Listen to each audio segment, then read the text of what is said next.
Hello one welcome to radiant academy. मी अमोल चेपे आपल्या सर्वांचं स्वागत करतो रेडियंट अकॅडमीच्या नवीन लेक्चरमध्ये.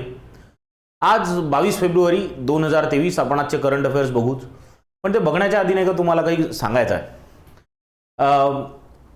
तुम्ही जेव्हा व्यवस्थित फीडबॅक देतात ना तेव्हा खरंच वाटतं की नाही तुम्ही खूप इंटरेस्ट घेत आहे. आज जसं ऑफलाईन क्लासमध्ये सकाळी काही मुलांनी फीडबॅक दिले आणि खूप चांगले होते, खरोखर चांगले होते. आनंद याचा झाला की तुम्ही मोकळे होऊन फीडबॅक देता, काय बरोबर आहे काय चुकीचं आहे, कुठे इम्प्रूव्हमेंट पाहिजे.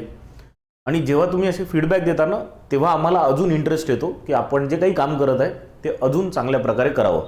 तर ज्यांनी पण आजचे फीडबॅक दिले त्यांना मनापासून थँक्यू. आणि इतरांना एक सजेशन की तुम्ही पण असेच फीडबॅक चांगले वाईट जे काही असतील ते नक्की कळवत चला, so that we can make improvements. So thank you very much again for your feedbacks. Let us now start with the current affairs of 22 of February 2023.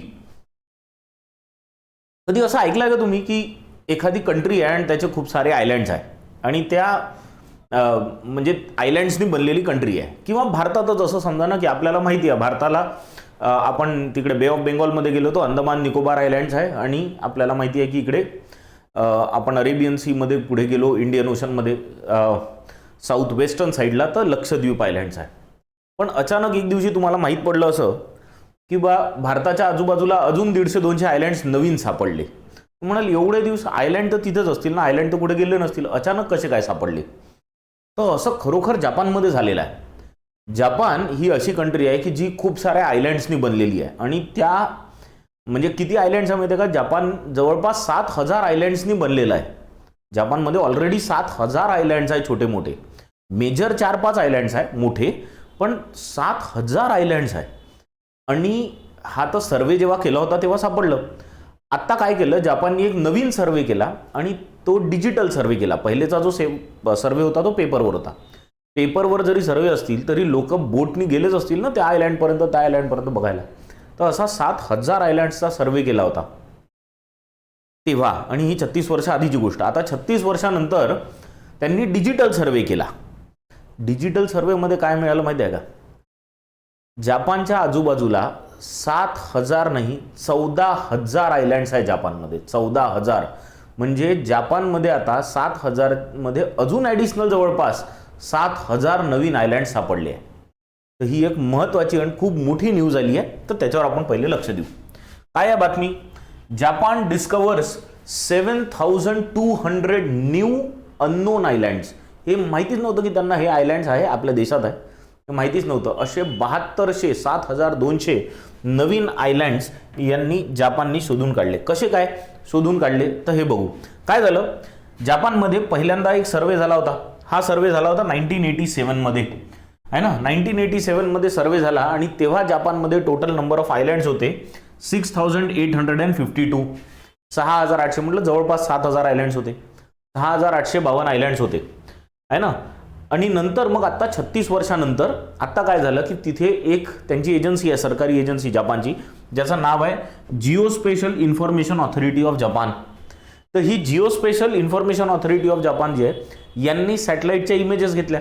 त्या सॅटेलाइटच्या इमेजेसमध्ये अजून मग त्यांनी फाइंड आउट केलं, सर्च केलं की 100 मीटरपेक्षा जास्त असलेले आयलँड कोणते, की ज्यांचं एरिया किती असायला पाहिजे, सर्कम्फरन्स कमीत कमी 100 मीटर असायला पाहिजे. तर असे त्यांना किती आयलँड सापडले? असे त्यांना 7,000 नवीन आयलँड सापडले.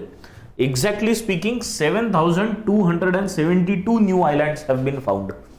तर जपानच्या टोटल एरियामध्ये काही खूप जास्त वाढ होणार नाही आहे असं म्हणत आहे, कारण हे जे आयलँड्स आहे खूप छोटे छोटे आहे. इतके छोटे होते म्हणूनच तर आतापर्यंत दिसले नाही. तर इतके छोटे आयलँड्स आहे, पण किती आयलँड्स आहे? 7,272 नवीन आयलँड्स आहे. आणि त्यामुळे जपानची आता total strength of island has become 14,125. 14,000 आयलँड्सनी जपान बनलं आहे आता आपलं असं म्हणावं लागेल, बरोबर. तर यांनी काही जसं म्हटलं मी खूप जास्त आयलँड्सनी टेरिटरी तर काही खूप जास्त वाढणार नाही आहे, पण आयलँडचा नंबर नक्की वाढणार आहे. एक नजर आपण थोडीशी नाही का जपानच्या मॅपवर पण टाकून घेऊ. Japan is made up of 4 major islands. तुम्हाला इथे दिसत असेल होक्काइडो नावाचा हा पहिला मोठा आयलँड आहे. मग नंतर असे छोटे मोठे अजून तुम्हाला आयलँड दिसतील, जसा हा सादोगा शिमा नावाचा आयलँड आहे, बरोबर. त्याच्यानंतर हे इथे तुम्हाला टोकियो याचं कॅपिटल दिसेल, बरोबर. इकडे मग पॅसिफिक ओशन आहे, या साईडला पॅसिफिक ओशन, त्याच्या काय म्हणतो आपण ईस्टर्न साईडला. वेस्टर्न साईडला सी ऑफ जापान आहे, नॉर्दर्न साईडला सी ऑफ ओकोस्टोक आहे, आणि इकडे तुम्हाला सी ऑफ चायना भेटेल. सदर्न साईडला ईस्ट चायना सी मिळेल. तर असं 4 सीच्या मध्ये Japan is completely made up of islands, बरोबर. इकडे तुम्हाला नागासाकीचा आयलँड मिळेल. तुम्ही हिरोशिमा नागासाकी ऐकलंय ना, त्याच्यातलं हे नागासाकी एकदम इकडे साऊथला आहे. हे इथे हिरोशिमा आहे या आयलँडवर, ठीक आहे. तर अशा प्रकारे आयलँड्सनी बनलेला पूर्ण देश आहे Japan, the land of rising sun ज्याला आपण म्हणतो. तर जपान आता किती आयलँड्सनी बनणार आहे? 14,125 आयलँड्सनी हा बनणार आहे. ठीक, क्लिअर हा विषय. प्रश्न जर तुम्हाला येईल याच्यावरही खूप चांगलं सजेशन आलं की तुम्ही प्रश्न नाही सांगितले म्हणे कालच्या व्हिडिओमध्ये, तर आज पुन्हा सांगतो, चूक झाली, आता पुन्हा सुरू करू. प्रश्न काय बनू शकतात याच्या जर या स्लाईडवर एखादा प्रश्न यायचा असेल तर काय येईल जनरली, की असा कोणता कंट्री आहे की ज्याच्यात जवळपास आयलँड्सची संख्या डबल झाली, बरोबर. तर आपल्याला नाव लक्षात ठेवायचं, it is Japan. Which country has seen number of islands increase by almost double. कोणत्या कंट्रीमध्ये आयलँड जवळपास डबलनी इन्क्रीज झाले, असा जर प्रश्न आला तर नाव लक्षात ठेवा जपान. ठीक आहे, चलायचं पुढे नेक्स्ट पॉइंटला जाऊ. नेक्स्ट बांगलादेश. बांगलादेश आणि इंडिया आपले रिलेशन्स चांगले आहे. आपण त्यांना इंडिपेंडन्समध्ये मदत केली होती, त्यांच्या इंडिपेंडन्समध्ये. म्हणजे ईस्ट पाकिस्तानचं बांगलादेश होण्यात इंडियाचा खूप मोठा हात आहे. आत्तासुद्धा आपले आणि बांगलादेशचे रिलेशन्स ठीकठाक आहे. तिथल्या ज्या प्राईम मिनिस्टर आहे शेख हसीना, या पण भारतात येऊन गेल्या, तर त्याच्यामुळे आपले रिलेशन्स जरा चांगले आहे. तर आता बांगलादेशमध्ये इंडियाचं एक कल्चरल सेंटर असतं आहे ना, आपलं दूतावास वगैरे कसं असतं प्रत्येक देशामध्ये, तसं तिथे आपण एक कॉर्नर नवीन सुरू केलं आहे. कॉर्नर म्हणजे एक नवीन युनिट सुरू केलं. त्या युनिटचं नाव काय आहे? Bangladesh youth delegation corner. त्याचं नाव काय दिलं आहे? बांगलादेश यूथ डेलिगेशन कॉर्नर, ज्याला BYD कॉर्नर असं म्हटलेलं आहे. कुठे सुरू केलं? तर तिथे इंडियन कल्चरल सेंटर आहे बांगलादेशमध्ये आपलं. हे बांगलादेशमध्ये जे इंडियन कल्चरल सेंटर असतं, हे असतं नाही, म्हणजे प्रत्येक देशामध्ये आपले असे दूतावास वगैरे असतात ना, तर तसं भारताचं एक इंडियन कल्चरल सेंटर आहे. त्याचं नाव इंदिरा गांधी कल्चरल सेंटर आहे. इंदिरा गांधी कल्चरल सेंटर नाव ठेवण्याचं कारण काय? कारण भारताच्या प्राईम मिनिस्टर इंदिरा गांधी होत्या आणि त्यांचीच स्टेप होती ही, म्हणजे त्यांच्याच पुढाकाराने असं झालं की ईस्ट पाकिस्तानचं कन्व्हर्शन मग बांगलादेशमध्ये झालं, एक इंडिपेंडंट कंट्री बनली बांगलादेश. ठीक आहे, तर म्हणून इंदिरा गांधी कल्चरल सेंटर सुद्धा याला नाव दिलेलं आहे बांगलादेशमध्ये. कुठे आहे हे? तर तिथे गुलशन नावाचा एक एरिया आहे ढाकामध्ये. ढाका तिथली कॅपिटल आहे, तर तिथे गुलशन नावाचा एक एरिया आहे, तिथे हे इंडियन कल्चरल सेंटर आहे. मग त्या इंडियन कल्चरल सेंटरमध्ये आपण एक वेगळा कॉर्नर बनवला आहे, म्हणजे एक वेगळं युनिट बनवलं, जिथे आपण आपले कल्चरल गोष्टी तिथल्या बांगलादेशच्या यूथला शिकवण्याचा प्रयत्न करू. म्हणजे आपलं कल्चर, आपली लँग्वेज, बस हिंदी लँग्वेज आहे, बांगलादेशच्या मुलांना शिकवायचं आहे, तर हे सगळे प्रयत्न तिथे होतील. इंटर कल्चरल एक्सचेंज तिथे चांगला होईल. भारताचं कल्चर शिकण्यासाठी बांगलादेशच्या यूथची जर इच्छा असेल तर ते कुठे येतील? बांगलादेश यूथ डेलिगेशन कॉर्नरला ते पोहोचतील आणि मग तिथे भारताच्या कल्चरबद्दल त्यांना आयडिया दिली जाईल, त्यांना अजून माहिती करून दिल्या जाईल. ठीक आहे, तर हे बांगलादेश यूथ डेलिगेशन सेंटर, तर हे बांगलादेश नाव न देता क्वेश्चन काय विचारतील? Youth delegation centre, youth delegation सेंटरचं कॉर्नर, या यूथ डेलिगेशन कॉर्नर हे कुठल्या देशात भारताने बनवलं? तर तेव्हा नाव लक्षात ठेवायचं आपल्याला, बांगलादेशमध्ये बनवलं आहे. ठीक आहे, किंवा एक हा प्रश्न विचारला जाऊ शकतो की who is the Indian high commissioner to Bangladesh? इंडियाचे बांगलादेशमध्ये हाय कमिशनर कोण आहे? तर इथे तुम्हाला नाव दिसेल, कारण या बांगलादेश यूथ डेलिगेशन सेंटरचं उद्घाटन करायला 2 लोक होते. कोण 2 होते? एक तर high commissioner of India to Bangladesh, यांचं नाव आहे प्रणय वर्मा, आणि दुसरे म्हणजे तिथले डेप्युटी मिनिस्टर फॉर एज्युकेशन, त्यांचं नाव आहे मोहिबुल हसन चौधरी नौफेल. ठीक, तर आता नौफेलवर प्रश्न नाही येणार जनरली कुठे, पण तुम्हाला प्रणय वर्मा यांच्यावर प्रश्न येईल की who is the Indian high commissioner to Bangladesh? नाव लक्षात ठेवा, प्रणय वर्मा. ठीक, क्लिअर हा विषय? एकदम क्लिअर झालाय. पुढे चालायचं नेक्स्ट पॉइंटवर. चलो नेक्स्ट, एक खूपच नाही का इंटरेस्टिंग रिपोर्ट आला आहे, आणि या रिपोर्टमध्ये असं लक्षात आलं आहे की जगातले काही स्टेट्स इथे क्लायमेट चेंजमुळे खूप जास्त धोका आहे, म्हणजे काही रिजन्सला जरा जास्तच धोका आहे. आणि असे जे रिजन्स आहे यांच्यापैकी भारतातले 9 स्टेट्स आहे, 9 स्टेट्स. तो this is a very very serious thing. म्हणजे क्लायमेट चेंज जो होतो आहे याचा सगळ्यात मोठं नुकसान सुद्धा भारतातल्या राज्यांना होणार आहे. म्हणजे चायनाला होणार आहे, भारताला होणार आहे आणि युनायटेड स्टेट्सला, या 3 कंट्रीजला सगळ्यात जास्त नुकसान होणार आहे. काय आहे हा रिपोर्ट थोडंसं डिटेलमध्ये समजून घेऊ. बघा, एक ऑर्गनायझेशन आहे, ज्या ऑर्गनायझेशनचं नाव आहे क्रॉस डिपेंडन्सी इनिशिएटिव्ह, CDI, किंवा त्यांना XDI म्हणतात. क्रॉस एक्झॅक्टली क्रॉसच घेतला आहे त्यांनी. तर क्रॉस डिपेंडन्सी इनिशिएटिव्ह नावाची एक ऑर्गनायझेशन आहे. या ऑर्गनायझेशननी एक रिपोर्ट आणला ज्याचं नाव आहे gross domestic climate risk report. काय नाव आहे? Gross domestic climate risk report. आता ही gross domestic climate risk report जी आहे, या रिपोर्टमध्ये काय म्हणण्यात आलेलं आहे की इंडियाचे जवळपास 9 असे स्टेट्स आहे की जे सगळ्यात वल्नरेबल रिजन्समध्ये आहे. कशामुळे? क्लायमेट चेंजमुळे सगळ्यात जास्त धोका असलेले स्टेट्स. कोणते आहे हे? पहिले यांचे नावं समजून घेऊ. पंजाब, बिहार, उत्तर प्रदेश, आसाम, राजस्थान, तमिळनाडू, महाराष्ट्र, केरला आणि गुजरात. तर या 9 स्टेट्सला सगळ्यात जास्त धोका आहे क्लायमेट चेंजमुळे. आता तुम्ही म्हणाल की हा धोका एक्झॅक्टली कोणत्या टाईपचा आहे, बरोबर? आणि भारतातलेच 9 स्टेट्स आहे, तर बाकीच्या देशांचं काय, म्हणजे चायना, USA यांचं काय? तर रिपोर्टमध्ये एक सगळ्यात महत्त्वाची फाइंडिंग काय आली माहिती आहे का? जितक्या रिजन्सला सगळ्यात जास्त धोका आहे याच्यापैकी 80%, 80%, जस्ट रिमेंबर 80% पार्ट हा फक्त 3 देशांमध्ये आहे. चायना, इंडिया आणि USA. सगळ्यात जास्त नुकसान या 3 देशातल्या रिजन्सला आहे. इथेच दिला बघा. These 3 countries constitute 80% of the risk state, at risk state. म्हणजे सगळ्यात जास्त स्टेट्स हे कुठे आहे? 80% स्टेट्स या 3 कंट्रीजमध्ये, चायना, इंडिया आणि युनायटेड स्टेट्स. तुम्हाला सगळ्यात जास्त रिस्कवाले रिजन या वर्ल्ड मॅप जो खाली दिला ना याच्यात दिसू शकतात. तर सगळ्यात जास्त धोका हा चायनामध्ये आहे. पहा, पूर्ण रेड आहे. इकडे इंडिया, ठीक आहे ना, हे युनायटेड स्टेट्सचे सगळ्यात जास्त शहर आहे. काही आफ्रिकेचे शहर आहे आणि हे ऑस्ट्रेलियाचे. पण प्रत्येक ठिकाणी पहा तुम्ही, हा एक पार्ट इंडियाचा सोडला तर बाकी सगळा पार्ट हा कोस्ट म्हणजे समुद्र किनाऱ्याच्या जवळ असणारा भाग आहे, बरोबर? इकडे चायना, हा सॉरी इकडे नाही, इकडे आहे चायना, है ना. तर हे ऑस्ट्रेलियाचा पण हा ईस्टर्न पार्ट आहे, तर समुद्र किनाऱ्यावर असलेला. कारण काय? क्लायमेट चेंजमुळे समुद्राची पातळी वाढत चालली आहे. तर sea level is rising, that is creating bigger problem. याच्या व्यतिरिक्त कोणते प्रॉब्लेम्स आहे जे होणार आहे? म्हणजे रिस्कवर आहे ना, तर ही रिस्क कशामुळे आहे? तर पहिले तर आहे रिव्हराईन अँड सरफेस फ्लडिंग, म्हणजे पूर येणार इथे जास्त वाढणार आहे. कोस्टल फ्लडिंग, जिथे कोस्टलाईन आहे तिथे कोस्टल फ्लडिंग वाढेल. तुम्ही म्हणाल आपल्याकडे कोणते प्रॉब्लेम आहे? जसं आपण विदर्भात राहतो, आपल्याकडे कोणते प्रॉब्लेम आहे? तर आपल्याकडे येणार आहे सॉईल मुव्हमेंट, जे ड्रॉट रिलेटेड असतं.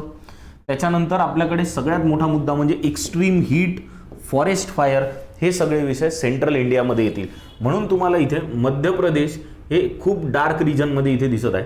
महाराष्ट्र, बरोबर आहे, तामिळनाडू, केरला, गुजरात, राजस्थान या स्टेट्समध्ये सगळ्यात जास्त धोका आहे, सगळ्यात मोठा धोका आहे. ठीक, तर हा विषय क्लिअर झाला का? याच्यात तुम्हाला नाही का 2-3 प्रश्न महत्त्वाचे येईल, 2-3 येऊ शकतात. पहिला येईल की भारतातल्या कुठल्या स्टेट्सपैकी, म्हणजे तुम्हाला 5 स्टेट्स दिले राहील, या 9 मधले कुठले तरी 4 देतील आणि एक आउटसाइड दीज 9 देतील आणि विचारतील या स्टेट्सपैकी कुठल्या स्टेटचं नाव हाय रिस्क स्टेटमध्ये नाही आहे. तर मग या 9च्या बाहेर जो असेल तो तुम्हाला सिलेक्ट करायचा आहे. एक प्रश्न याच्यात असा येऊ शकतो की कुठल्या ऑर्गनायझेशनचा रिपोर्ट आहे, कुठल्या रिपोर्टनुसार आहे. तर रिपोर्टचं नाव विचारलं तर लक्षात ठेवा gross domestic climate risk report, ठीक आहे. किंवा असं विचारलं जाऊ शकतं की gross domestic climate risk report जो आलेला आहे यांच्यापैकी कुठल्या 3 कंट्रीजला सगळ्यात जास्त धोका आहे. तर 3 कंट्रीजमध्ये, टॉपच्या 3 कंट्रीजमध्ये येतं चायना, त्याच्यानंतर येतं इंडिया आणि तिसरं येतं युनायटेड स्टेट्स ऑफ अमेरिका. ठीक, आय होप हे सगळे विषय एकदम क्लिअर झाले असतील. आता आपण जाऊ नेक्स्ट मुद्द्यावर. नेक्स्ट मुद्दा, क्लायमेट चेंज मुद्दा आहे, भयंकर मोठा मुद्दा आहे. पण क्लायमेट चेंजला उपाय काय? तर फॉसिल फ्युएलचा वापर कमी करणे, बरोबर आहे, पोल्युशन कमी करणे. म्हणजे काय वापरणे? तर इलेक्ट्रिक व्हेकल्स वापरायला सुरू करायला पाहिजे. तर या इलेक्ट्रिक व्हेकल्स रिलेटेड आपली नेक्स्ट पॉईंट आहे. काय आहे हा नवीन पॉईंट? याच्यात काय झालं आहे, उबर आपल्याला सगळ्यांना माहिती आहे, उबर ही टॅक्सीची सर्व्हिस प्रोव्हाइड करते, ती उबरनी टाटा मोटर्सला 25,000 इलेक्ट्रिक व्हेकल्सचा ऑर्डर दिला आहे. 25,000. तर उबरचं म्हणणं असं आहे की 2040 पर्यंत आम्ही जेवढी पण मोबिलिटी सर्व्हिस प्रोव्हाइड करणार आहे ही सगळी नेट झिरो कार्बन इमिशनवाली राहील. म्हणजे कम्प्लिटली इलेक्ट्रिक व्हेकल्सवर 2040 पर्यंत आम्ही शिफ्ट होणार आहे. This is what Uber has said. तर उबरची ही कमिटमेंट पण आहे. आणि त्याचीच सुरुवात म्हणून भारतातला सगळ्यात मोठा इलेक्ट्रिक व्हेकलचा ऑर्डर उबरनी टाटा मोटर्सला दिलाय 25,000 व्हेकल्सचा. ठीक आहे, विषय समजला. जाऊ नाही नेक्स्ट पॉईंटवर, डिटेल थोडेसे बघून घेऊ. तर टाटा मोटर्स आपल्याला सगळ्यांना माहिती आहे इलेक्ट्रिक व्हेकल्सची सगळ्यात मोठी मॅन्युफॅक्चरर आहे सध्या भारतात. याला उबरनी 25,000 इलेक्ट्रिक व्हेकल्सचा ऑर्डर दिला. ठीक आहे, आता हे कुठले इलेक्ट्रिक व्हेकल्स असणार आहे? तर याचा मॉडेल लक्षात ठेवा कारचं. ती आहे एक्सप्रेस टी नावाची कार, एक्सप्रेस टी EV. आणि पहिल्यांदा जेव्हा उबर हे 25,000 गाड्या घेणार आहे तेव्हा सगळ्यात पहिले हे दिल्ली NCR, त्याच्यानंतर मुंबई, कोलकाता, चेन्नई, हैदराबाद, बेंगलुरू आणि अहमदाबाद इथे सुरू करतील. आणि जसं मी आत्ताच म्हटलं, उबरनी एक कमिटमेंट केली आहे की 2040 पर्यंत बाय 2040 हे नेट झिरो कार्बन इमिशनवाल्या गाड्या वापरणार आहे. म्हणजे झिरो कार्बन इमिशन गाड्या तर सगळ्या उबरच्या राहतील, पण झिरो कार्बन इमिशन करणाऱ्या गाड्या राहतील. So this is an important news. याच्यावर तुम्हाला 2 प्रश्न येऊ शकतात. मी इथे मुद्दाम या साईडला दिली. एक की तुम्हाला विचारतील कुठल्या कंपनीने टाटा मोटर्सला 25,000 इलेक्ट्रिक व्हेकल्सची ऑर्डर दिली? तर नाव लक्षात ठेवा, उबर. आणि दुसरं असं विचारू शकतात की मॉडेल कुठला आहे, म्हणजे गाडीचा मॉडेल कुठला आहे ज्याच्यासाठी उबर आणि टाटा इलेक्ट्रिक व्हेकल्समध्ये डील झाली. तर त्या कारचा मॉडेल आहे एक्सप्रेस टी EV. बाजूला इथे दिला आहे, एक्सप्रेस टी EV नावाचं ते मॉडेल आहे. ठीक, क्लिअर विषय. चलायचं नेक्स्ट पॉईंटवर. नेक्स्ट आपण मध्ये नाही का जुलैची गोष्ट आहे, बहुतेक जुलै नाही सप्टेंबर 2022 मध्ये, जून की September, I don't remember the date exactly, June की सप्टेंबरमध्ये गुजरातनी एक एकदम इनोव्हेटिव्ह पॉलिसी आणली होती. त्याचं नाव होतं गुजरात सेमीकंडक्टर पॉलिसी. ही Gujarat semiconductor policy, semiconductor related अशी पॉलिसी आणणारी ही पहिला स्टेट बनला गुजरात. आणि त्यांनी 5 वर्षांसाठी नवीन पॉलिसी आणली 2022 ते 2027 साठी. सेमीकंडक्टर याची मध्ये खूपच कमतरता झाली होती, म्हणजे भयंकर शॉर्टेज होता. कारण प्रत्येक गोष्टीत आता सेमीकंडक्टरचा वापर होणं चालू होतं. तर इतका मोठा शॉर्टेज आल्यावर भारताने असं ठरवलं की आता भारतात हे सेमीकंडक्टर्स मॅन्युफॅक्चर व्हायला पाहिजे, कारण आपण नेहमी ते तायवान, चायना इकडनं पिकडनं मागवत राहतो. तर अशी मागवायची गरज नाही पडली पाहिजे, आपण ते भारतात बनवायला पाहिजे. आणि याच्यासाठी the first step that was taken by any state was from Gujarat. तर गुजरातनीही गुजरात सेमीकंडक्टर पॉलिसी आणली. गुजरात सेमीकंडक्टर पॉलिसी ही जी आहे ना, इथे दिसते पहा तुम्हाला, गुजरात सेमीकंडक्टर पॉलिसी 2022-27, म्हणजे पुढच्या 5 वर्षांसाठी त्यांनी पॉलिसी बनवली. या पॉलिसीच्या अंतर्गत काय होतं की अहमदाबादच्या जवळ एक एरिया आहे ज्याचं नाव आहे ढोलेरा. तिथे त्यांनी SIR बनवला. SIR म्हणजे काय? हा आहे स्पेशल इन्व्हेस्टमेंट रिजन. तर ढोलेराच्या जवळ स्पेशल इन्व्हेस्टमेंट रिजन बनवण्यात आला. असा एक एरिया की जिथे सेमीकंडक्टर रिलेटेड कंपनीज इन्व्हेस्ट करू शकतील. तर हा प्लान त्यांनी केला. कोणी केला? गुजरातच्या सरकारने. आता तिथे 2 मोठ्या कंपनीनी जॉईंट व्हेंचर करून इन्व्हेस्टमेंट करायचं ठरवलं होतं. आता ते तिथेच करतील का हे नक्की नव्हतं, पण 2 कंपनी सोबत आल्या. 2 कंपनी होत्या, वेदांता आणि फॉक्सकॉन. या 2 कंपनी एकत्र आल्या आणि त्यांनी एक जॉईंट व्हेंचर बनवलं. जॉईंट व्हेंचर म्हणजे एकत्र काम करायचं ठरवलं. आणि यांनी गुजरातमध्ये 1,54,000 कोटीची इन्व्हेस्टमेंट करायचं ठरवलं. Now this is the biggest investment in any state by any joint venture company. 1,54,000 कोटीची इन्व्हेस्टमेंट करायचं ठरवलं. फक्त हे फायनल व्हायचं होतं की ही इन्व्हेस्टमेंट कुठे करणार.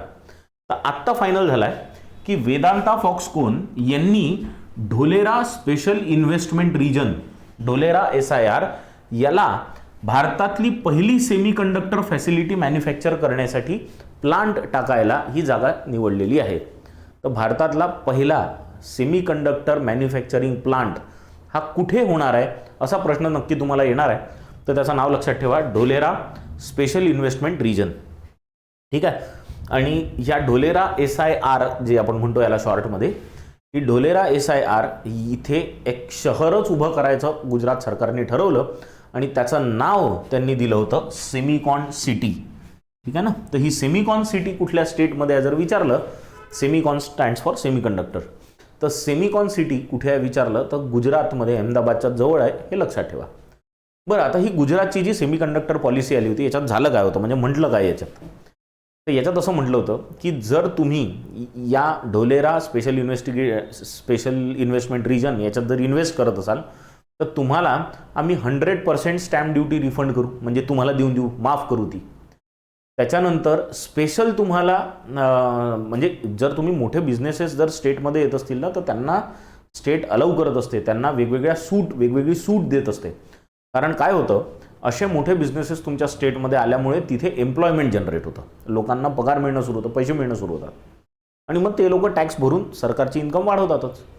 तर या स्पेशल इन्व्हेस्टमेंट रिजनमध्ये यांनी म्हटलं की आम्ही तुम्हाला चांगल्या क्वालिटीचं पाणी देऊ, सबसिडाइज्ड रेटवर, कमी रेटवर, पॉवर देऊ, कमी रेटवर देऊ. तर हे सगळं प्रॉमिस गुजरात गव्हर्नमेंटनी एका डॉक्युमेंटमध्ये मेन्शन केला and that is called Gujarat semiconductor policy. ठीक आहे. बरं, हा जर प्रोजेक्ट गुजरातमध्ये येईल तर याच्यातनं किती जॉब्स क्रिएट होतील माहिती आहे का, जवळपास 1,00,000 लोकांना एम्प्लॉयमेंट मिळू शकतं. त्याच्यामुळे असे projects are very important for any state. प्रश्न तुम्हाला काय काय येऊ शकतात, क्वेश्चन्स याच्यावर बनतील की कुठल्या 2 कंपनीज एकत्र आल्या आणि त्यांनी सेमीकंडक्टरची फर्स्ट मॅन्युफॅक्चरिंग फॅसिलिटी भारतातली सुरू केली. प्रश्न हा येऊ शकतो की वेदांता फॉक्सकॉननी कुठल्या रिजनमध्ये, कुठल्या स्पेशल इन्व्हेस्टमेंट रिजनमध्ये सेमीकंडक्टर फॅसिलिटी टाकण्याचं ठरवलं आहे, तर नाव लक्षात ठेवा, ढोलेरा SIR. ठीक आहे, चलने का नेक्स्ट पॉईंटवर. नेक्स्ट आहे आपलं डिजिटल पेमेंटवाली सुविधा. भारताने आता पहिल्यांदा असं झालं आहे की कुठल्या कंट्रीसोबत डायरेक्ट UPI ट्रान्सफरची सुविधा केलेली आहे आणि ती कंट्री बनली आहे सिंगापूर. तर भारताचं जे UPI आहे आणि सिंगापूरचं UPI सारखी जी स्कीम आहे त्याला म्हटलं जातं पे नाऊ, यांनी एकमेकांमध्ये आता पैसे ट्रान्सफर करण्याची सुविधा उपलब्ध करून दिलेली आहे आणि हे पहिल्यांदा झालं आहे भारतातनं, तर पहिल्यांदा झालं आहे आणि सिंगापूरसाठी दुसऱ्यांदा झालेला आहे. बरोबर. तर सिंगापूरनी आय थिंक तायवानसोबत ऑलरेडी असं एक पेमेंट लिंकची system, digital payment link system स्थापित केलेली आहे तायवानसोबत, पण इंडियासाठी पहिल्यांदा आहे सिंगापूर सोबत आपण केलेला आहे. तर आता आपण जसं UPIने पैसे ट्रान्सफर करतो ना भारतात कसंही, तर हे आता तसं सिंगापूरच्या लोकांना पण UPI करता येईल आपल्याला, किंवा सिंगापूरच्या लोकांना भारतातल्या लोकांना UPI पेमेंट करता येईल. किती चांगली स्कीम आहे. म्हणजे तुम्हाला ते करन्सी कन्व्हर्शन वगैरे काही करायची गरज नाही, डायरेक्ट तुम्हाला माहीत पडलं किती रुपयामध्ये तुम्हाला पेमेंट करायचं आहे, डायरेक्ट कन्वर्ट होऊन जाईल. तो you can now directly pay to any person in Singapore through UPI. तो this is a very important initiative. हा इनिशिएटिव्ह लॉन्च करायसाठी मुद्दाम दोन्ही पण कंट्रीचे प्राईम मिनिस्टर उपलब्ध होते. म्हणजे भारताचे प्राईम मिनिस्टर नरेंद्र मोदी होतेच आणि सिंगापूरचे जे प्राईम मिनिस्टर आहे ली सिंग लुंग हे सुद्धा या कार्यक्रमात व्हिडिओ कॉन्फरन्सिंगनी ऑफकोर्स जोडल्या गेलेले होते. याचा लॉन्च करताना भारताची जी रिझर्व्ह बँकेचे गव्हर्नर आहे शक्तिकांता दास आणि सिंगापूरची जी रिझर्व्ह बँक, आता सिंगापूरची रिझर्व्ह बँक नाही म्हणत आपण त्याला, यांना म्हणता जातं सेंट्रल बँक्स. तर सिंगापूरची जी सेंट्रल बँक आहे त्याचं नाव आहे मॉनिटरी ऑथॉरिटी ऑफ सिंगापूर. लक्षात ठेवा, सिंगापूरची सेंट्रल बँकेचं नाव काय, मॉनिटरी ऑथॉरिटी ऑफ सिंगापूर. तर ही मॉनिटरी ऑथॉरिटी ऑफ सिंगापूर जी आहे याचे MD रवी मेनन यांनी, म्हणजे रवी मेनन आणि शक्तिकांता दास यांनी काय केलं, आपापल्या मोबाईल फोननी एकमेकांना UPI ट्रान्सफर करून या प्रोसेसचा शुभारंभ केला. तर मस्त सिस्टीम आहे ना, मस्त भारतात बसून सिंगापूरला पैसे ट्रान्सफर करता येतात UPIनी. म्हणजे गूगल पे, फोनपे, पेटीएम से चलो तुम सिंगापुर में पैसे ट्रान्सफर करो या वहाँ से पैसे मंगा लो. एक नंबर सिस्टीम सुरू झालेली आहे. ठीक आहे. तर आपल्याला लक्षात ठेवायचं, भारताने कोणासोबत केली पहिल्यांदा? सिंगापूरची ही दुसरी वेळ आहे. पहिल्यांदा तायवानसोबत त्यांनी केलेला आहे. ठीक आहे, चलने का नेक्स्ट पॉइंट पे. नेक्स्ट एक सिस्टीम आहे ज्याचं नाव आहे ATS. तुम्ही ATSचं नाव फक्त अँटी टेररिझम स्क्वॉड एवढंच ऐकलं असेल, पण आपण आज जे ATS बद्दल बोलणार आहे ही आहे automated train system. Automated train system ही भारत पहिलेपासून तसा वापरत आहे. आपले तुम्ही मागच्या काही वर्षात असे ट्रेनचे खूप ॲक्सिडेंट वगैरे झाले आहेत का, ऐकलाय का? आधी खूप व्हायचे, कारण मॅन्युअल ट्रेन सिस्टीम असायची. मॅन्युअली ते सगळं शिफ्ट करा, रूट्स शिफ्ट करा, मग ट्रेन इकडून तिकडे जायची दुसऱ्या रुळावर वगैरे, ही सिस्टीम आधी व्हायची. आता ही सिस्टीम ऑटोमेटेड झालेली आहे. पण भारतात कसं होतं की ह्या ऑटोमेटेड सिस्टीम आपण या देशातनं त्या देशातनं इम्पोर्ट करून वापरायचो, आपली सिस्टीम नव्हती. आता दिल्ली मेट्रोसाठी भारतात बनवलेली सिस्टीम वापरणं सुरू केलं आहे. And this is a very big news. बरोबर आहे. दिल्ली मेट्रोनी भारतातली पहिली first ever indigenously develop train control and supervision system launch केलेली आहे. इंडिजिनियसली डेव्हलप म्हणजे भारतातच बनलेली. याचं नाव काय ठेवण्यात आलं मध्ये? याचं नाव ठेवण्यात आलं IATS, म्हणजे indigenous automation train supervision system. तो ATS is called as train supervision system, automated train supervision system. कोणी डेव्हलप केली? एक तर पहिले DMRC आहे, ज्याच्यात Delhi metro rail corporation. DMRC म्हणजे दिल्ली मेट्रो रेल कॉर्पोरेशन.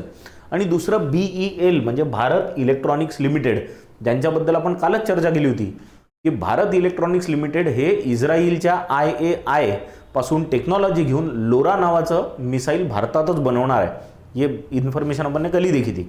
बस तेच भारत इलेक्ट्रॉनिक्स लिमिटेड यांनी आणि DMRC यांनी म्हणून काय बनवलं, भारतातच एक ऑटोमेटेड ट्रेन सुपरविजन सिस्टीम बनवून टाकली.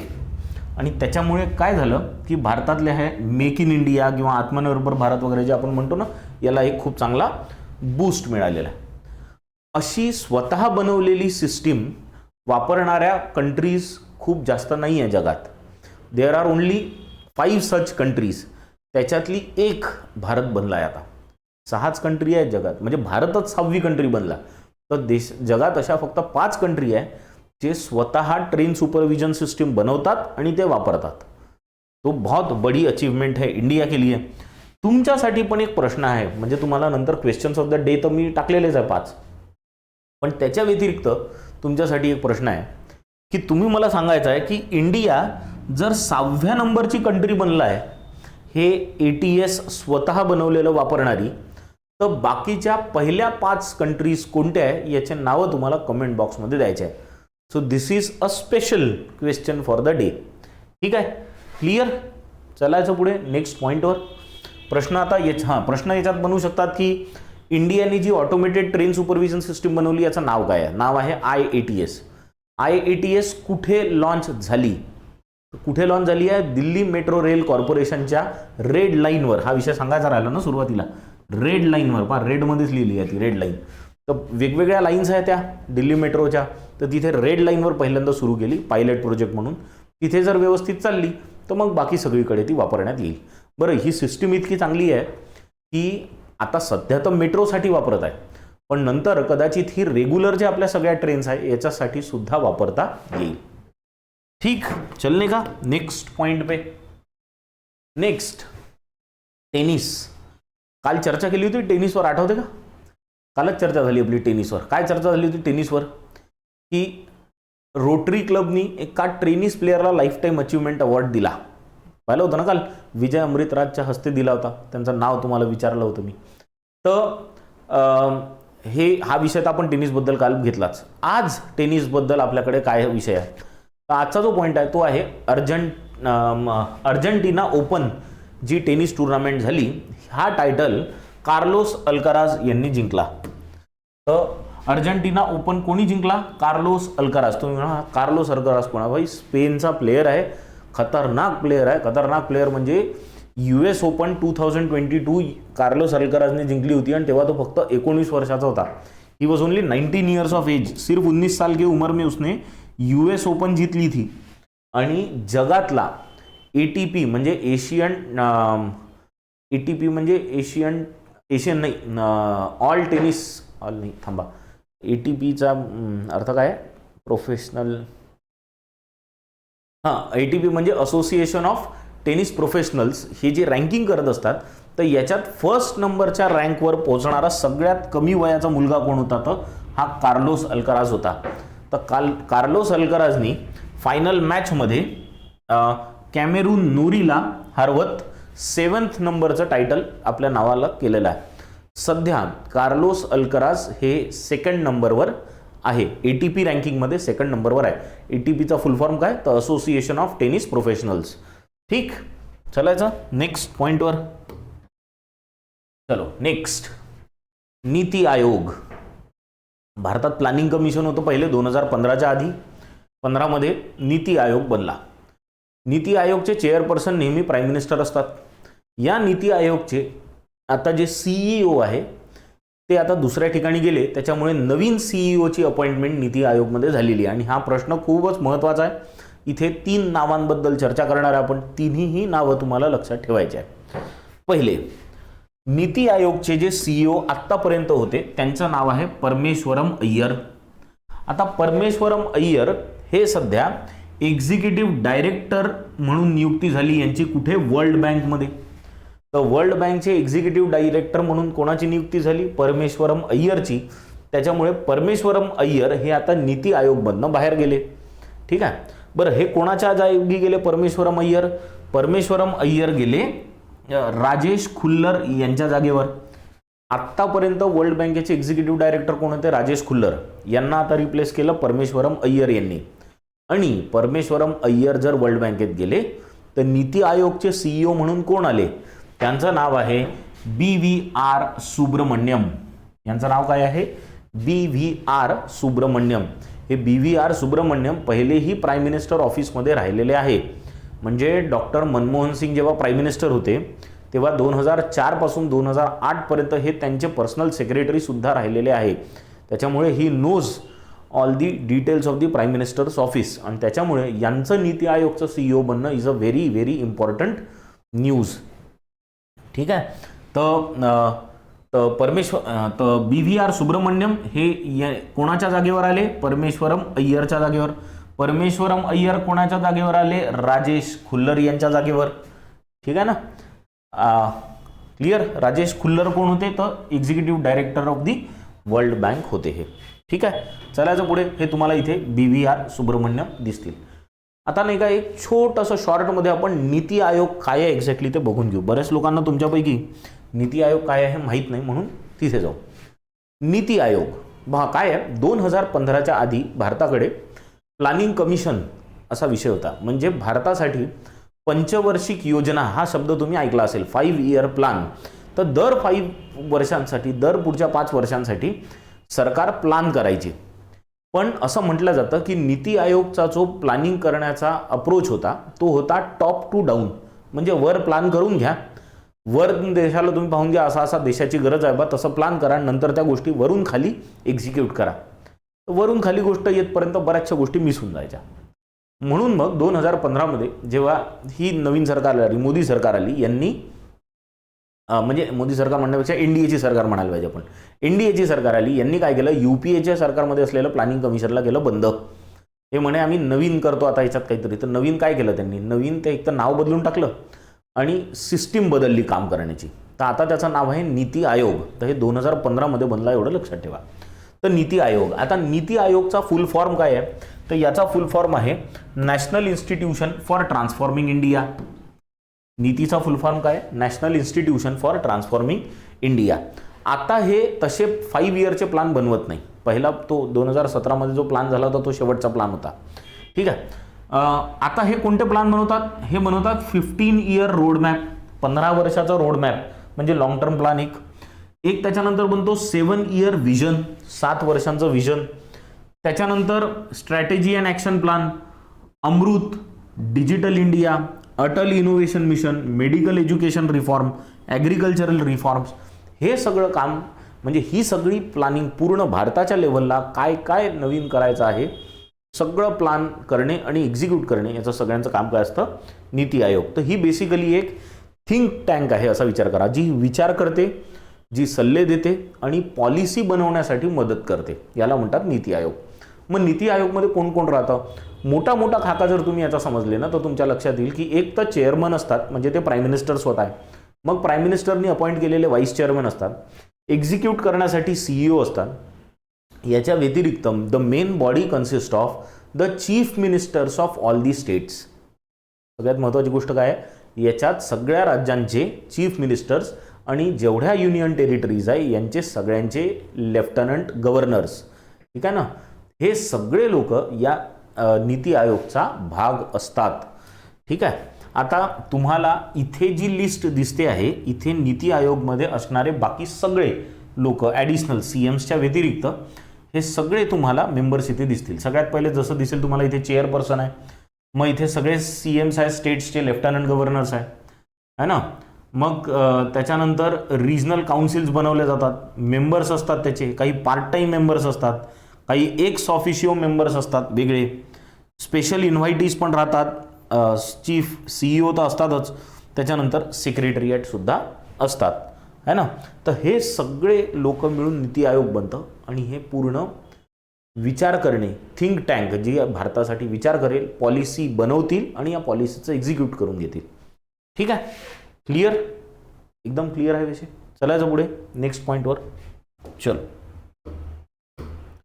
नेक्स्ट मुद्दा आहे नॅशनल जॉग्राफिकचा पिक्चर्स ऑफ द इयर नावाची कॉन्टेस्ट झाली. आपल्यासाठी नव्हती ही, फक्त US वाल्यांसाठी होती. पण आपण ते US मध्ये झालेल्या नॅशनल जॉग्राफिकची पिक्चर्स ऑफ द इयरवाली कॉन्टेस्टवर आपण का चर्चा करतोय? कारण आपल्या ओरिजिनवाला एक माणूस, इंडियन ओरिजिनवाला एक माणूस जो आता सध्या अमेरिकेत आहे, इंडियन अमेरिकन, त्याचं नाव आहे कार्तिक सुब्रमण्यम. सुब्रमण्यम आडनाव असलेले लोक खूप खतरनाक असतात यार. कार्तिक सुब्रमण्यम यांनी अलास्कामध्ये जाऊन फोटो काढला. अलास्का म्हणजे एकदम थंड बर्फाचा प्रदेश. तर अलास्कामध्ये गेला पठ्ठा, सतत 2-3 वर्ष गेला आणि तिथे जाऊन त्यांनी, बरं हा काही असा म्हणजे अलास्कामध्ये जाणं म्हणजे हा काही फोटोग्राफर नाही, हा आहे सॉफ्टवेअर इंजिनियर. दिवसभर वर्क फ्रॉम होम बसून ते काहीतरी करत राहतो, कोडिंग. पण मध्येच मग अशी हुकी आली, वाटलं की हॉबीवर काम करावं म्हणून कॅमेरा घेऊन फोटोग्राफी करायला निघून जातो. तर असाच गेला अलास्कामध्ये, 1 वर्ष गेला, दुसरा वर्षी गेला आणि तिथे जाऊन त्यांनी तिथे एक नाही का एक चिलखट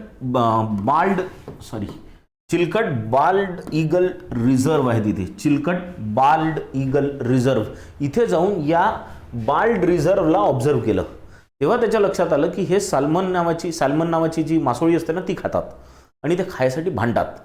तर ते भांडताना ते एका झाडाच्या काय म्हणतात त्याला, फांदीवर येऊन बसले आणि तिथे बसायसाठी ते भांडतात. तर तो हा भांडतानाचा त्यांनी हा फोटो काढला आणि खूप सुंदर डिस्क्रिप्शन लिहिलं मग त्याचं. तर हा जो फोटो आहे, द डान्स ऑफ ईगल्स नाव दिला या फोटोला. या फोटोला 5000 वेगवेगळे फोटो झाले होते. या 5000 फोटोजपैकी या कार्तिक सुब्रमण्यमच्या डान्स ऑफ ईगल्स नावाच्या फोटोला, इकडे होतो म्हणजे दिसेल तुम्हाला, या डान्स ऑफ ईगल्स नावाच्या फोटोला पिक्चर ऑफ द इयर नावाचं अवॉर्ड मिळाला आहे. कोणाचा? नॅशनल जॉग्राफिकचा. नॅशनल जॉग्राफिकवाल्यांनी दिला म्हणजे काहीतरी असेलच फोटोमध्ये, है ना. तो समज गए. तो भी नाम याद रखना है. किसका नाम याद रखना है? कार्तिक सुब्रमण्यमचं नाव लक्षात ठेवा, कारण माणसांनी 1 नंबर फोटो काढून दिलेला आहे. नॅशनल जॉग्राफिकवाल्यांनी अवॉर्ड दिला त्यांना. ठीक आहे, चलायचं पुढे नेक्स्ट पॉईंटवर. नेक्स्ट आहे खजुराहो. ऐकलाय? मध्य प्रदेशमध्ये आहे. खजुराहोचे मंदिरं आहे. तिथे डान्स फेस्टिवल होतो खजुराहोमध्ये. 2 वर्ष आधीपर्यंत, मागच्या वर्षीच्या आधीपर्यंत हे डान्स फेस्टिवल तर व्हायचा. 47 डान्स फेस्टिवल झाले होते मागच्या वर्षीच्या आधीपर्यंत. एकही मंदिराच्या आत नव्हता झाला. मागच्या वर्षीपासून सरकार मागे लागली मंदिर त्या ट्रस्टच्या. त्यांना म्हणे मंदिरात डान्स फेस्टिवल करू द्या, एवढं मोठं मंदिर आहे, एवढे मंदिर आहे तिथे, कुठेतरी डान्स फेस्टिवल करू द्या कोपऱ्यात. तेव्हा कुठे मागच्या वर्षीपासून हे डान्स फेस्टिवल आता मंदिरात व्हायला लागले. तर 49th खजुराहो डान्स फेस्टिवल. आणि हे खजुराहो डान्स फेस्टिवल प्रसिद्ध कशासाठी आहे माहिती आहे का? हा भारतातला सगळ्यात मोठा क्लासिकल डान्सचा फेस्टिवल आहे. भारतातला सगळ्यात मोठा क्लासिकल डान्सचा फेस्टिवल कुठे होतो? खजुराहोमध्ये. तर 49th edition of Khajuraho dance festival was organised. आणि हे एवढंच नाही झालं, तर याचं इनॉग्रेशन जे केलं ते मध्य प्रदेशचे जे गव्हर्नर आहे मंगूभाई पटेल यांच्या हस्ते झालं ते. ठीक आहे ना. याच्या व्यतिरिक्त तिथे एक मॅरेथॉन, 5 किलोमीटरची मॅरेथॉन ऑर्गनाईज केली गेली आणि कोणासाठी केली गेली माहिती आहे का? महिलांसाठी केली गेली. आणि त्यांना हे सांगण्यात आलं की टुरिस्ट म्हणून तुम्ही इथे या आणि भारतात तुम्ही महिला टुरिस्ट म्हणून सेफ फील करा. This is what we want to tell you, असा हा विषय होता. तर याच्यासाठी तिथे एक 5 किलोमीटरची मॅरेथॉन ऑर्गनाईज करण्यात आली. त्याचं नाव होतं दिल खेल के घुमो. दिल खोल के घुमो नव्हतं बरं नाव, दिल खेल के घुमो असं नाव होतं. तर दिल खेल के घुमो नावाची मॅरेथॉन ऑर्गनाईज केली गेली. आणि सेफ्टीसाठी, जसं म्हटलं सेफ टुरिझम फॉर विमेन, याच्यासाठी एक प्रोजेक्ट हातात घेण्यात आला, safe tourism project for women, ज्याच्यासाठी स्लोगन देण्यात आलं, हिंदुस्तान के दिल में आप सेफ है. तो हिंदुस्तान के दिल में आप सेफ है अशा नावाने स्लोगन याचं देण्यात आलं. तर मुख्य जे प्रश्न येतील तुम्हाला हेच येतील की खजुराहो डान्स फेस्टिवल कुठल्या स्टेटमध्ये होतो? आता खजुराहो एमपीमध्ये आता हे एमपीमध्येच होईल. दुसरं, खजुराहो फेस्टिवलचं यावर्षी कुठल्या नंबरचं एडिशन घेण्यात आलं? तर लक्षात ठेवा, it is the 48th edition. मी चुकीने 49th एडिशन म्हटलं, 48th एडिशन आहे. 49th का म्हटलं तेही सांगतो. पुढे जी आपण स्लाइड घेणार आहे ना GSTची, त्याची 49th मीटिंग झाली, मग तिथे कन्फ्यूज झालो मी. तुम्ही नका हो, परीक्षेत व्यवस्थित द्याल उत्तर. तर खजुराहो डान्स फेस्टिवलचं 48th एडिशन यावर्षी झालं. ठीक आहे, क्लिअर? चलायचं पुढे नेक्स्ट पॉइंटला. नेक्स्ट, ही जी गोष्ट केली आहे ना सुप्रीम कोर्टाने, सुप्रीम कोर्ट सध्या खूप भयंकर टेक सॅव्ही झाला आहे. म्हणजे जेवढे नवीन टेक्नॉलॉजिकल गोष्टी आणता येतील तेवढ्या सगळ्या सुप्रीम कोर्ट आणण्याचा प्रयत्न करत आहे. सुप्रीम कोर्टाने पहिल्यांदा सुप्रीम कोर्टाची हिअरिंगचं लाईव्ह ट्रान्स्क्रिप्शन केलं. लाईव्ह ट्रान्स्क्रिप्शन केलं. आता हे लाईव्ह ट्रान्स्क्रिप्शन काय विषय आहे हे जरा पहिले आपण समजून घेऊ, मग आपण बाकीच्या विषयांवर जाऊ. ठीक आहे ना? लाईव्ह ट्रान्स्क्रिप्शन म्हणजे काय? समजा जेव्हा सुप्रीम कोर्टाची हिअरिंग चालू असते तेव्हा जजेस बोलत असतात, आपला निर्णय वगैरे देत असतात. तिकडनं समोरून जे वकील आहे, लॉयर्स आहे, हे लॉयर्स सुद्धा आपले मतं मांडत असतात, आपल्या गोष्टी पुट फोर्थ करत असतात. तर बरेचदा काय होतं, या केसचा अभ्यास जेव्हा करायचा असतो तेव्हा केसचे जे डॉक्युमेंट्स येतात, या डॉक्युमेंट्सवरनं अभ्यास करावा लागतो लोकांना. किंवा तुम्हाला मला एखाद्या केसचा स्टडी करायचा असेल तर आपल्याला काय डॉक्युमेंट्स लागतील ना. मग ते जर डॉक्युमेंटेशन बरोबर झालं असेल तर मग आपण करू शकतो. आता डॉक्युमेंटेशन करणारे लोक कोर्टात बसले असतात जे सगळ्या गोष्टी डॉक्युमेंट करतात, पण word to word documentation possible आहे का? नाही आहे. म्हणून लाईव्ह ट्रान्स्क्रिप्शन नावाची ही गोष्ट आली. लाईव्ह ट्रान्स्क्रिप्शनमध्ये काय होतं की आपण जे पण बोलतो ते ॲज इट इज ते टेक्स्टमध्ये कन्वर्ट होत जातं, आपण बोलत जातो. आणि आर्टिफिशियल इंटेलिजन्स आणि नॅचरल लँग्वेज प्रोसेसिंग या दोन टेक्नॉलॉजी थ्रू आपण जे बोलत आहे ते नॅचरल पूर्ण टेक्स्टमध्ये कन्व्हर्ट होतं. आणि व्हिडिओसोबत ती पूर्ण टेक्स्ट आपल्याला सबटायटल्स सारखी दिसायला लागते. सबटायटल्स पाहतो ना आपण खाली, तर सबटायटल्स तर वेगळे टाकले जातात, इथे वेगळे टाकले नाही जात. इथे जसं बोलतो ना माणूस तसेच्या तसे ते टेक्स्टमध्ये कन्व्हर्ट होत जातात. दिस इज कॉल्ड लाईव्ह ट्रान्स्क्रिप्शन. त्याच्यामुळे सुप्रीम कोर्टाचे जज जसे chief justice of India DY Chandrachud काल बोलत होते आणि समोर कपिल सिब्बल तिकडनं त्यांचं मत देत होते. तर हे सगळं तुम्हाला वेगळ्या एका विंडोमध्ये अशा टेक्स्ट म्हणून पूर्ण दिसत होतं. जसं CGI चंद्रचूडनी अंडर आर्टिकल वगैरे वगैरे काही वाक्य म्हटलं तर ते पूर्ण इथे टाईप होऊन आलं होतं. नंतर SG तुषार मेहता यांनी जेव्हा म्हटलं तर माय लॉर्ड्स त्यांचं पूर्ण स्टेटमेंट इथे आलं. मग कपिल सिब्बल यांनी म्हटलं तर त्यांचं पूर्ण स्टेटमेंट इथे आलं. तर असं सबटायटल्स सारखं पूर्ण आपल्याला टेक्स्ट दिसते. दिस इज कॉल्ड लाईव्ह ट्रान्स्क्रिप्शन. तर हे भारतात पहिल्यांदा झालं सुप्रीम कोर्टाने. भारतात पहिल्यांदा झालं म्हणजे सुप्रीम कोर्टाने हे पहिल्यांदा वापरलं. ठीक आहे ना? कुठे झालं, टेक्नॉलॉजी काय वापरली हे जरा समजून घेऊ. तर याच्यासाठी लाईव्ह ट्रान्स्क्रिप्शनसाठी आर्टिफिशियल इंटेलिजन्स वापरण्यात आलं आणि याच्यासोबत नॅचरल लँग्वेज प्रोसेसिंग ही टेक्नॉलॉजी वापरण्यात आली. मग हे कुठे करण्यात आलं तर हे सगळ्यात पहिल्यांदा पायलट प्रोजेक्ट म्हणून कोर्ट नंबर 1, कुठे कोर्ट रूम नंबर 1 इथे justice DY Chandrachud, chief justice of India CJI म्हणायला पाहिजे यांना मी, CJI DY चंद्रचूड यांच्या लिडरशिपमध्ये एक बेंच बसला होता. आणि तिथे महाराष्ट्रामध्ये जे पॉलिटिकल सध्या काय उठापटक चालली आहे ना, याच्यावरची केस चालली होती. तर या केसची लाईव्ह ट्रान्स्क्रिप्शन आपल्याला इंटरनेटवर मिळाली काल, बरोबर. तर कोर्टरूम नंबर 1ची लाईव्ह ट्रान्स्क्रिप्शन झाली. आता प्रश्न याच्यावर जो येईल तो नंतर सांगतो, पण पहिले हे समजून घ्या की याच्यासाठी टेक्नॉलॉजी वापरली आर्टिफिशियल इंटेलिजन्स आणि नॅचरल लँग्वेज प्रोसेसिंग, पण जे सॉफ्टवेअर वापरलं आहे त्याचं नाव आहे टेरेस. टेरेस नावाचं हे सॉफ्टवेअर आहे आणि हे बँगलोरची एक कंपनी आहे ज्याचं नाव आहे नोमोलॉजी टेक्नॉलॉजी. या नोमोलॉजी टेक्नॉलॉजीनी हे टेरेस नावाचं सॉफ्टवेअर बनवलं आहे जो आर्टिफिशियल इंटेलिजन्स आणि नॅचरल लँग्वेज प्रोसेसिंग वापरतो आणि आपल्याला पूर्ण कोर्टाच्या हिअरिंगची लाईव्ह ट्रान्स्क्रिप्शन देतो. समजला का विषय? नसेल समजला मला कमेंट बॉक्समध्ये सांगा, नाही समजला असेल तर सांगा समजलं, सगळं समजलं. ठीक आहे, चलायचं नेक्स्ट पॉईंटवर जायचं आता. हां, प्रश्न काय काय येऊ शकतात याच्यात, हा महत्त्वाचा मुद्दा आहे. तर प्रश्न काय काय येऊ शकतात की कुठलं सॉफ्टवेअर वापरलं गेलं लाईव्ह ट्रान्स्क्रिप्शनसाठी सुप्रीम कोर्टाच्या.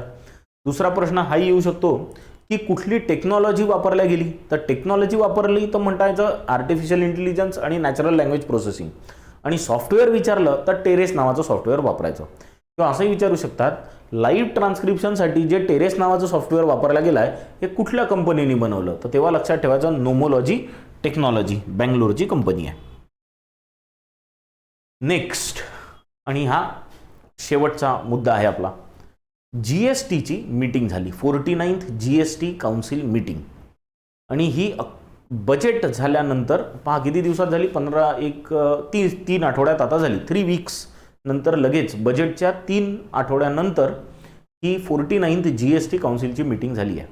आता GST काउन्सिलच्या मीटिंगमध्ये कोण कोण येत असतं हे पहिले समजून घेऊ. GST काउन्सिलची मीटिंगमध्ये पहिले तर भारताचे फायनान्स मिनिस्टर, त्याच्यानंतर भारताचे minister of state. Finance minister कोण आहे भारताच्या, या चेअरपर्सन असतात GST काउन्सिलच्या, त्यांचं नाव आहे निर्मला सीतारामन. ठीक आहे, त्यांच्यानंतर भारताचे minister of state for finance ज्यांचं नाव आहे पंकज चौधरी हे, आणि त्याच्यानंतर प्रत्येक स्टेट आणि युनियन टेरिटरीजचे फायनान्स मिनिस्टर्स. ठीक आहे ना, तर finance minister of all states and union territories, फक्त अशा युनियन टेरिटरी जिथे जिथे लेजिस्लेचर आहे अशा युनियन टेरिटरीजचे फायनान्स मिनिस्टर्स. त्याच्यानंतर काही सिनियर ऑफिसर्स वगैरे पण असतात गव्हर्नमेंटचे, हे सगळे मिळून ते GST काउन्सिलच्या मीटिंगला हजर होते. प्रश्न तुम्हाला विचारेल बजेटनंतर जी युनियन फायनान्स मिनिस्टरची बजेटनंतरची GST काउन्सिलची मीटिंग झाली ती कुठल्या नंबरची मीटिंग होती, तर that is the 49th meeting. किंवा असंही विचारलं जाऊ शकतं की who is the minister of state for finance, Pankaj Chaudhary, लक्षात ठेवा. ठीक आहे, मग याच्यात महत्त्वाची गोष्ट आहे की GSTची मीटिंग झाली, काही निर्णय झाले की नाही झाले, तर काही महत्त्वाचे निर्णय झाले. सगळ्यात महत्त्वाचा जो निर्णय झाला तो झाला की GST कंपेन्सेशन सेस, म्हणजे भारत सरकारने GSTसाठी प्रत्येक राज्याला कंपेन्सेट करायचं ठरवलं होतं.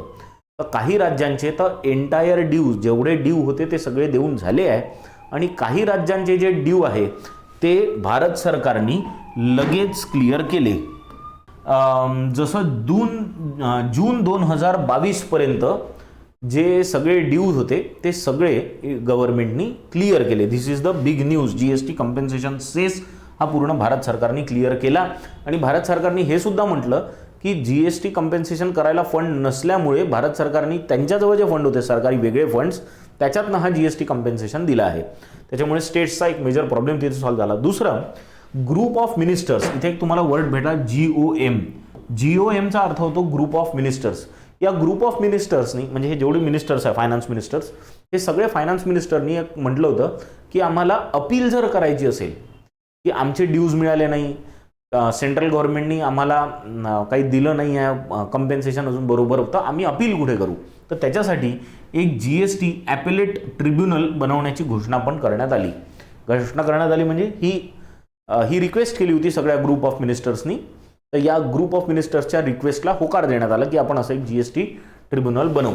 याच्या व्यतिरिक्त 2-3 महत्त्वाच्या गोष्टी झाल्या. जसं राब नावाची गोष्ट आहे जी म्हणजे लिक्विड जॅगरी राहते, याच्यावर GST कमी करण्यात आला.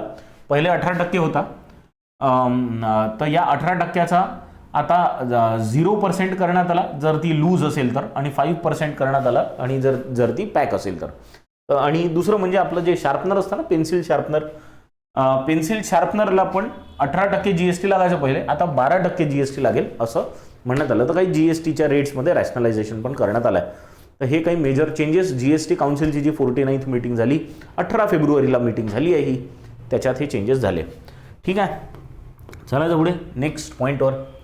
आणि आजचा जो डे आहे तो आहे world thinking day. World thinking day हा युनायटेड नेशन्स वगैरे नाही साजरा करत. जनरली हे स्काउट अँड गाईडचे जे ऑर्गनायझेशन्स असतात ना जगभर, हे हा वर्ल्ड थिंकिंग डे सेलिब्रेट करतात. खूप महत्त्वाचा डे नाही आहे, पण तरी लक्षात ठेवा थिंकिंग करत राहा हे महत्त्वाचं आहे, बरोबर आहे. नाही तर असं होतं आहे की आपले फोन स्मार्ट होत आहे आणि आपला स्मार्टनेस पूर्ण निघून चालला. फक्त फोन स्मार्ट होता, माणूस स्मार्ट नाही होत आहे आता. तर थिंकिंग करत राहा. Our world our thriving future the environment and global property ही वर्ल्ड थिंकिंग डेची थीम आहे यावर्षीची, एवढं लक्षात ठेवाल. आता let us now move to the questions of the day. Questions of the day. सगळ्यात पहिला प्रश्न तुमच्यासाठी. With which country did Singapore have digital payment link before India?